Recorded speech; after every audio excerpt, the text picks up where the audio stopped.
qodobada warka hawlaha salixidda aftida doorasho ee deegaan ee qaybta koonfurta galbeed ee deegaanka koonfurta ayaa la sheegay inay si habsami leh u socdaan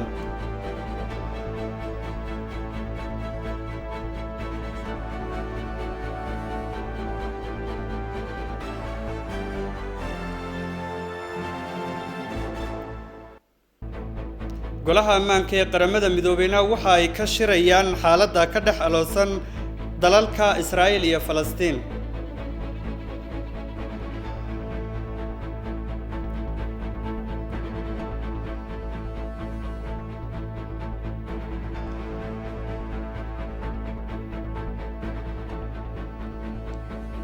السلام عليكم ورحمة الله تعالى وبركاته داودياشهدا qiimaha iyo qadarinta naga mudan meel walba daafaca caalamka naga daawanaysaan halkani waa telefishinka qaranka Itoobiya waxaad ku soo dhawaataan warkii laanta afka Soomaaliga oo si toos ah idinkaga imanaya Addis Ababa waxaan idin waramaya anigoo Xamdi Maxamuud ra'iisul wasaaraha dalka Abiy Ahmed ayaa sheegay in maanta la bilaabay kulan qaadanaya muddo 2 maalmood oo ay ka soo qayb galeen hogaaminta deegaanada dalku oo la yeelanayo isla markaana diiradda lagu saarayo arrimaha heer wadan iyo sidoo kale heer geeyi iyo waliba sidoo kale juqraafiyadda siyaasadeed ee ka jirta ra'iisul wasaaruhu waxa uu bogiisa xiriirka bulshada uu ku muujiyay in kulankan lagu soo qaadan doono hawlaha ay dawladdu qaban doonto 3 bilood ee xiga iyo waliba qorshayaasha lagu hawlgali doono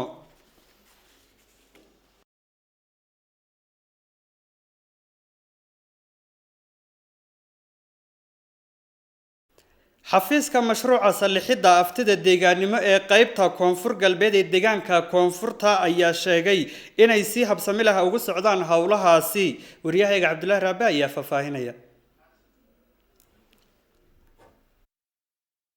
xafiiska mashruuca salixidda aftida dadweyne ee laga qaadi doono qaybta koonfur galbeed ee deegaanka koonfurta Itoobiya ee qaybtaasi koonfur galbeed ee deegaanka ku noqonayso ayaa sheegay in hawlaha la xiriira aftidaasi kuwa codbixinta ka horeeya xilliga codbixinta iyo kuwa ka dambeeyaba ay si wanaagsan u socdaan wuxuu warku tilmaamayaa in la dhisay xafiis mashruuc oo hawshaasi aftida laga qaadayo qaybta koonfur galbeed ee deegaanka koonfurta Itoobiya ee deegaanimo uu fulinayo waxa aftida laga qaadaya qaybaha ay ka midka yihiin ay ku jiraan Kafa Dawro Benshako galbeedka Omo Shaka iyo degmada gaarka ee Koonta haddaba xafiiskaasi mashruuca salixidda aftida dadweynaha ayaa magaalada Hawaasa kulan wada tashi kula yeeshay xubnaha guddiga weyn ee fulinta aftidaasi kulankaas oo ka dhacay magaalada Hawaasa haddaba gudoomiyaha guddiga weyn ee fulinta aftidaasi mudane Maasrasha Balaajow ayaa sheegay in hawlaha bixinta aftida ka horeeya iyo aftida iyo tan ka dambeysaba si wanaagsan u socdaan oo dadaal xoogan loogu jiro wuxuuna sheegay haddii ay dhacdo in qaybtaasi ay deegaan gaar ah noqoto in la diyaariyo qorshayaal deegaanka cusub ee soo bixi doona hawlihiisa iyo shaqooyinkiisa mustaqbalka lagu sallaxayo wuxuuna sheegay in hawlahaasi loo kala qaaday 3 waji oo waji walba dadaalkiisu si wanaagsan u socdo wuxuu mas'uulku sheegay in xafiiska salixidda aftida laga hoos dhisay oo jiraan 5 hawlo kooxeed oo kooxahani kolba hawlihii loo idmaday ay si wanaagsan uga soo baxayaan sidoo kale injineer Matuku Badru oo ah madax xafiiskaasi mashruuca aftida deegaanka koonfurta galbeed ee deegaanka koonfurta Itoobiya ayaa sheegay in la diyaariyo qormo qabiya oo shacabku ay kaga wada hadli doonaan wuxuuna sheegay in hawlaha socda ama dokumentigaasi qabiyada inay ku jiraan arrimo la xiriira magaca deegaanka cusub loo bixin doono iyo calanka deegaankaasi cusub luuqadda uu ku shaqayn doono astaanta deegaankaasi iyo heesta deegaanku yeelan doono wuxuuna sheegay in hawlahaasi ay ka qayb qaateen xubno ka socda aqoon-yahaninta dhinaca taariikheed odayaal dhaqameedyada hogaamiyaasha diimeed dhalinyarada haweenka iyo xubno ka tirsan golaha maamulka iyo weliba axsaabta tartamayaasha ah iyo wakiilo oo kuwaana loo kala qaaday 6 qaybood oo hawshana sidaasi loo fuliyey ayna ka soo baxday qormo fikradaasi la xiriidha qormadaasna waxaa ku jirta buu yidhi mas'uulku fikrado kala duwan oo dadka la hordhigi doono wuxuuna sheegay in dokumentigaasi qabyada si cad loogu muujiyey hawlaha asaasiga oo 5 qodob ka kooban dadaalkuna saas u socdo waxaa aftida qaybtaasi koonfur galbeed ee deegaanka koonfurta Itoobiya laga qaadi doono ay dhacaysaa xilliga doorashooyinka 6aad ee guud ay dalka ka dhici doonaan xubnaha liiga dhalinyarada ee taageerada xisbiga barwaaqo ee wax magaaleedka liidata ayaa isugu soo baxay kulan ay ku taageero ugu muujinayeen xisbiga barwaaqo wariyahayga Nasradiin Xasan ayaa faafahinaya xubnaha iyo taageerayaasha liiga dhalinyarada ee xisbiga barwaaqo ee ku nool maamul waaxidka lidhata ee caasimadda Addis Ababa ayaa sameeyay isku soo bax ay ku taageerayaan xisbiga barwaaqo oo ku saabsan ololaha doorashooyinka xilli loo guda jiro oo diyaargarowga ololaha barnaamijyada siyaasadeed ee xisbiyada ku tartamaya doorashooyinka lixaad.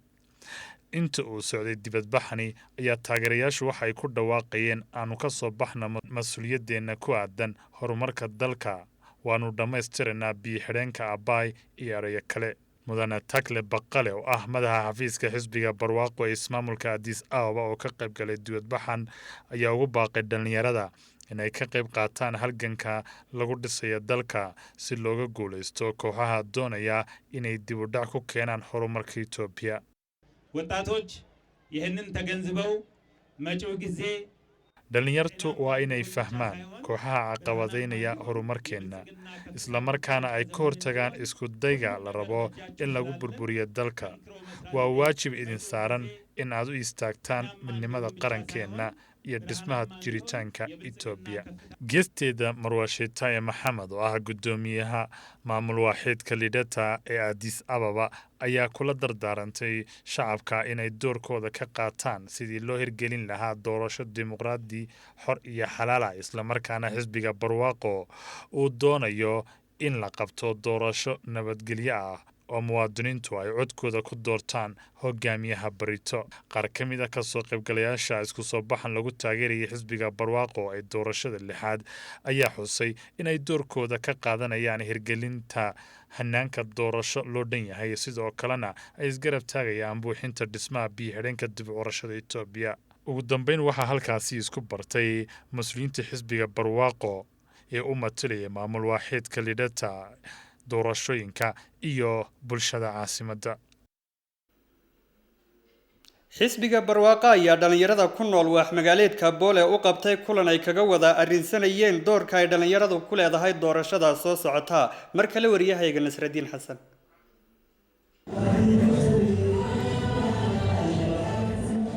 kulankan wada tashiga oo si heer sare loo soo agaasimay ayaa xisbiga barwaaqo uu la yeeshay xubnaha iyo taageerayaasha dhalinyarada ee maamul waaxidka Boole ayaa waxa ay kaga wada hadleen doorka dhalinyarada ee doorashada iyo mas'uuliyadda ka saaran inay doortaan xisbiga barwaaqo iyo qodobo kale. mudane Jandera Abaay madaxa adeeg bixinta hay'adaha dawliga lehna awood ku-xigeenka duqa ismaamulka Addis Ababa oo ka hadlay kulankan ayaa sheegay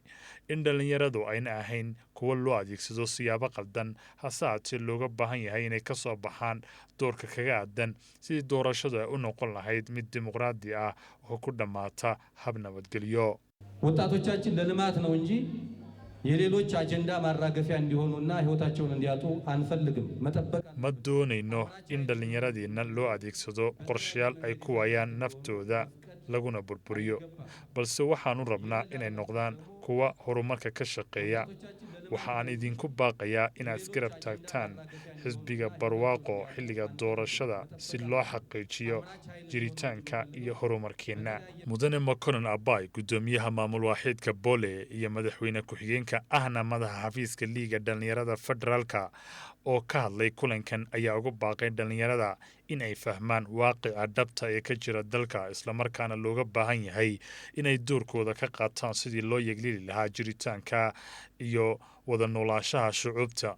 isla markaana ay isbarbar taagaan xisbiga barwaaqo oo ah xisbiga keliya ee maanta samata bixin kara shucuubta Itoobiya. guud ahaan kulankan oo ay ka soo qayb galeen in ka badan 8,000 oo dhalinyaro ah ayaa ku soo dhammaaday si habsami leh.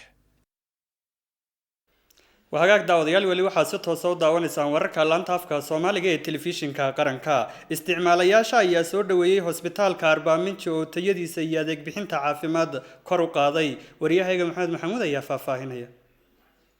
isbitaalka Arbaaminjo ayaa la sheegay in adeeg bixintiisu ay isbedel weyn ku yimid oo isla markaasina isbedel wanaagsan laga kulmay. qaar ka mid ah shacabka adeegaasi ka faa'iideysanaya isbitaalka Arbaaminjo ayaa sheegay in xilliyadii hore aanu isbitaalku nadaafad lahayn oo dhibaatooyin kala duwan ay kala kulmi jireen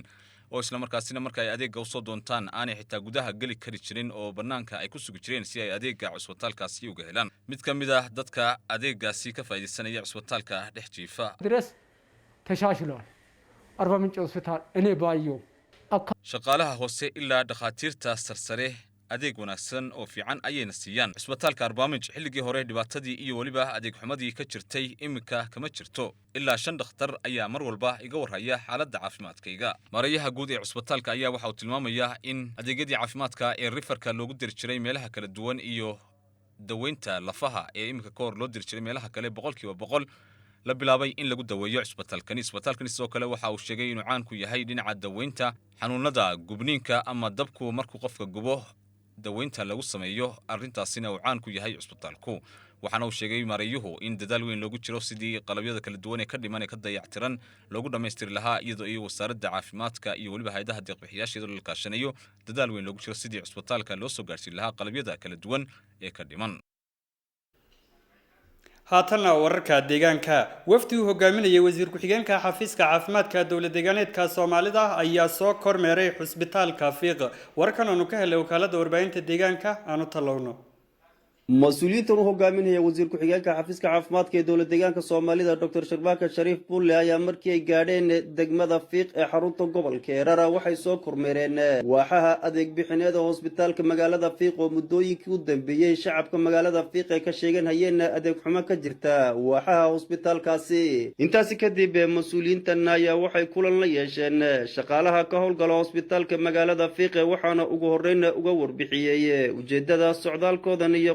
guud ee sektorka caafimaadka xafiiska caafimaadka ee dowlad deegaanka Soomaalida Dr. Sharmaake Shariif Bulle wasiir ku-xigeenka xafiiska caafimaadka ee dowlad deegaanka Soomaalida. ujeedada ugu weyn ee u soconay waxay ahayd inaan soo indhindhayno habsami socodka shaqooyinka sektorka caafimaadka gaar ahaan hospitaalka Fiiq oo ah hospitaalka kaliya ee ku yaala gobolka Erar iyo blood banking oo run ahaantii aad nasiib u yeelateen 3 blood bank oo isbeddelka kadib deegaanka laga dhisay in mid kamid ah ay degmada Fiiq iyo guud ahaan gobolka Erar ay nasiib u yeeshaan oo aan rajeynay in sida loogu talagalay aad ugu faa'iideysan doontaan. waxa maragmo doonta ah in hospitaalkan service uu bixinayo adeega hospitaalka Fiiq uu bixinayo uusan ahayn mid ku filan guud ahaan gobolka. saadarteed waxaan dareensanahay caqabadahaas oo dhan ayagu jiraan in dhammaan shaqaalaha iyo maamulkaba habeen iyo maalin aad u taagantihiin sidii aad bulshada adeeg u gaarsiin lahaydeen. marka ay badato tirada dadka adeega uu hospitaalka uu siinayo waxaa hoos u dhacaya tayada adeega hoos u dhacaya. waxaan dareensanahay tayada adeega hadda uu bixiyo hospitaalka Fiiq inaanan ahayn mid loo baahnaa sababo la xiriiro tirada dadka uu siinayo adeega iyo qalabka uu haysto iyo manpowerka uu haysto oo aan ku filnayn dadka loo adeegay tiradooda. inagoo taa ka duulayno ka wasaaradda ahaan xafiiska caafimaadka waxaan qaadanay sanad miisaaniyadka 2014 in aan gobolka Erar u dhisno hospitaal kale. waan idinkugu bishaareynaya health centerada waaweyn ee gobolka ku yaala ee sida Salaxaadi Lagiida midkood inaan primary hospital ka dhigna si aan idinkaga yareyno culayska hospitaalkan aan ugu yareyno. dhinaca kale ilaa xalay waxaan wada joognay doctorka waxaan darsaynay hospitaalka iyo caqabadaha haysto iyo qalabka uu u baahan yahay. idan waxaan idinkugu bishaareynaa dhammaan qalabka u baahnaa oo qalab tayadiisu aad u sareeya in insha Allah idana doctorka ku wareejin doono. sidoo kale agaasinka waaxda bangiga dhiigga ee xafiiska caafimaadka ee dowlad deegaanka Soomaalida mudane Siyaada Nuur Cabdi oo ka hadlay adeega uu bixinayo bangiga dhiigga laga hirgeliyo hospitaalka magaalada Fiiq ayaa shaqaalaha iyo maamulada heerarkooda kala duwan ku booriyay inay shacabka uga faa'iideeyaan adeega bangigana. bangiga dhiigga ee Fiiqeed waxa uu ka mid noqonayaa 43 kayd dhiig ee guud ahaan dalka jira waxa uu noqonayaa kii 44 buu noqonayaa. bulshada Fiiqeed guud ahaan marka waxa looga baahan yahay in bangiga dhiigga sida uu ku shaqeyn lahaa taabagalkiisii iyo diyaar garowgiisii shaqo fiican oo bilow fiican maadaama ay ka jirto sida bangiyada kale oo ula mid noqon lahaa inaad ka shaqeysaan. in laga shaqeeyana waxay u baahan tahay kaliya 4 bilood kasta cid walba shaqaalaha kamid ah cid walba magaalada kamid ah inay dhaqan ka dhigato inay caadaysato inay dhiigga ku deeqo. dhankoodana qaar ka mid ah shaqaalaha ka howlgala hosbitaalka magaalada fiiqe iyo gudoomiyaha maamulka degmada fiiqe xarunta gobolka erar oo shirkana kala soo qayb galay oo ka mahad celiyay qorshaha waxqabad ee xafiiska caafimaadka dowlad deegaanka Soomaalida ayaa soo bandhigay baahiyaha ay tabayaan inay ka jirto hosbitaalka magaalada fiiqe. waxaan hadda ilaa hadda anaga nagu taagan oo ka maamul ahaan nagu taagan oo ka bulsho ahaan nagu taagan baahida ugu weyn aan u qabnaa ay yahay waxa weeye raajitadii. marka waxaan ka codsanaynaa xafiiska caafimaadka si ugu dhaqsaha badan in raajitadii hosbitaalkan in functional looga soo dhigo. waxyaabaha xoog inta badan aad saartaan aan u baahanahay waxaa ka mid ah horta bal qaybta shaybaadhka qalab waan haysanaa qalabka aad haysataan wax kasta wuxuu u baahan yahay wax la dhaho backup CBC waan haysanaa QSR waan haysanaa laakiin backup baan u baahanahay waayo hadduu kan xumaado waa in wax lagu bedelo la helo. tan kaloo ah raajiga raajigu waa wax ugu muhiimsan ee hosbitaalka uu ka shaqeeyo. waxaa laga yaabaa ruux fracture inuu ku yimaado hosbitaal baa tahay ruuxii raaji lama hayo waxyaabo inta badan dhaleecadan uga awooyaan. gabagabadii kulankan ayaa waxaa la isla qaatay in hal meel looga soo wada jeedsado dardargelinta adeeg bixinta hosbitaalka magaalada fiiqe. kuliyadda tacliinta farsamada iyo xirfadaha iyo sidoo kale sayniska ee degmada Mooyaale ayaa waxaa ka qalin jabisay dufcadii koowaad kuwaasi oo tiri ahaan dhan 125 arday. tacliinta xirfadaha farsamada iyo sayniska ee Mooyaale ayaa waxaa abid markii ugu horeeyay ka qalin jabiyay arday tiradoodu gaadhayso 125 arday waana dufcadii koowaad ee ka qalin jabisay kuliyadani. haddaba xafladan qalin jabintan ayaa waxaa ka soo qayb galay mas'uuliyiin isugu jirtay heer deegaan heer gobol iyo heer degmo ugu horeeyo afayeenka golaha xildhibaanada dowladda deegaanka Soomaalida Malow Ibrahim Cabdi Maariyaha wakaaladda xaqiijinta tayada xirfadlayaasha COC-ga ee dowladda deegaanka Soomaalida Ali Daalaje Cali gudoomiyaha gobolka Daawo Maxamed Cali Kunay iyo gudoomiyaha degmada Mooyaale Bishaar Aadan Kiyaato iyo marti sharaf kale waxaan ugu horeyntii halkaas ugu hadlay afayeenka golaha xildhibaanada dowladda deegaanka Soomaalida mudane Malow Ibrahim Cabdi. waxaan idinku bogaadinayaa waxbarasho meel lagu gaari karaa waad ogeedeen intaasoo balyan kuliyaddan waxay dowladda ugu dhistay ama xisbiga barwaaqo oo ugu dhisay kuliyaddan ugu yaraan 150 milyan baa ku baxday. waxaa macnaha halka loogu dhisay inaad ka faa'iidaysataan cilado jira awgii sanadadii hore lagama faa'iidaysanin maantase weji fiican baa inoo muuqda in macnaha 125 arday maanta ay ka qalin jibiyaan kuliyaddan. koowaad waxaa weeyaan waa farsamaduna waa tubta keliya ee maanta lagaga bixi karo saboolnimada weeyaan. tubta keliya maanta lagaga bixi karo saboolnimada weeyaan. marka idinkoo aada u mahadsan maanta kulli waad naga farxiseen farxaddan inaad hore usii wadaan ayaan doonaynaa. waalidiintana waxaan usoo jeedinayaa ardayda macnaha halkan baranaysaa ma aha keliya degmada Mooyaale gobolka Daawa oo dhan weeyaan. gobolka Daawa degmooyinkiisa oo dhan inaa halkaa wax ka bartaan ayaa la rabaa. arrinkaas ruux waliba waa inuu ku talagalaa in macnaha ardayga uu dhalay uu macnaha kuliyadda wax ka baro waa inuu ku talagalaa. gabdhaha iyo wiilashaba waa inay ku dhiirinaadaan ama hami u yeeshaan inay wax ka bartaan kuliyadda farsamada oo dowladdu ay idiin dhistay waad arkaysaan inaad macnaha aad si fiican aad wax uga barataan oo kuwa kale bannaanka taagan aad tusaale ugu noqontaan. waxaa loo qaatay ayagoo maxaan ku rahdaa tiradii maxaan ku rahdaa gobol kasta lagu tacagelinaya fogaantiina haddana lagu tacagelinaya in upgrade lagu sameeyo technical university laga dhigo ayaa qorshaha heer federaal hadda u qaatay. taas ayaa hadda socoto. marka taas maxaa loo baahan yahay waxaa loo baahan yahay tiradii kuliyad ku jirto iyo tiradii gobolka maxaan ku rahdaa waxbarasho la-aanta iyo ama la-aanta iyo dhalinyaradii taagneed taas ayaa lagu sameynaya. marka gobolkeennii iyo maamulka degmooyinkana maxaan ku rahdaa iyo uqaasha iyo waxgaradka inaan isilqaanaan si maxaan ku rahdaa heerkan kuliyadeed ee maanta aan taagannahay aan ka qobcino maxaan ku rahdaa levelka university level maxaan ku rahdaa qaabkan u gudbi lahayn.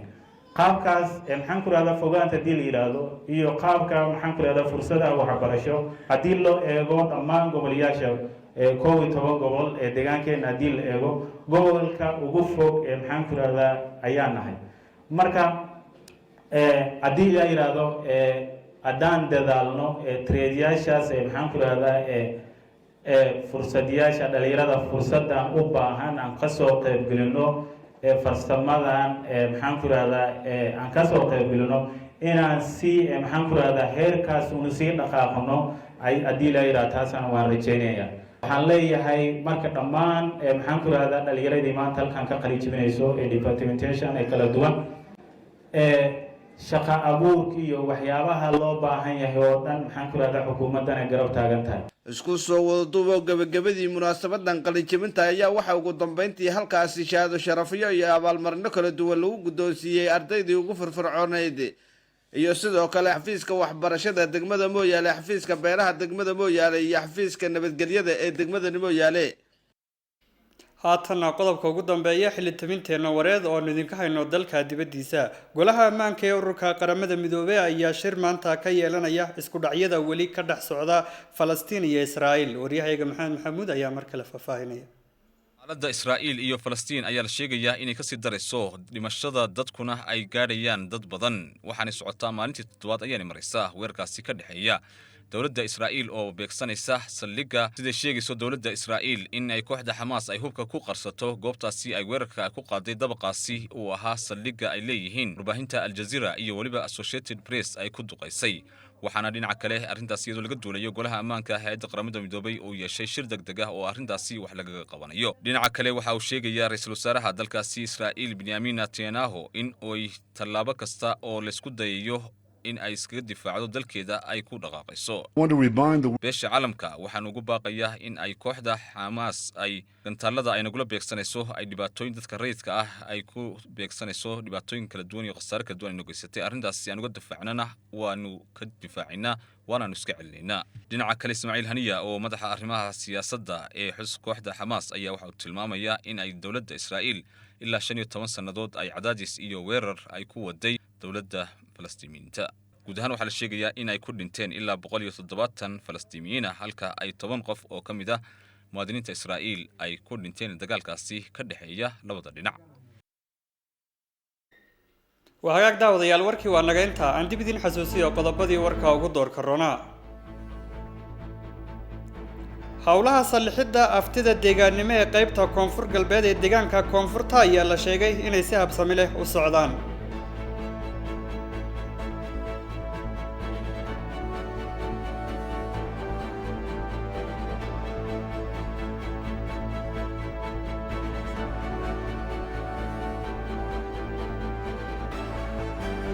golaha ammaankuna waxa uu maanta shir ka yeelanayaa arrimaha ka dhex aloosan Falastiin iyo Israa'iil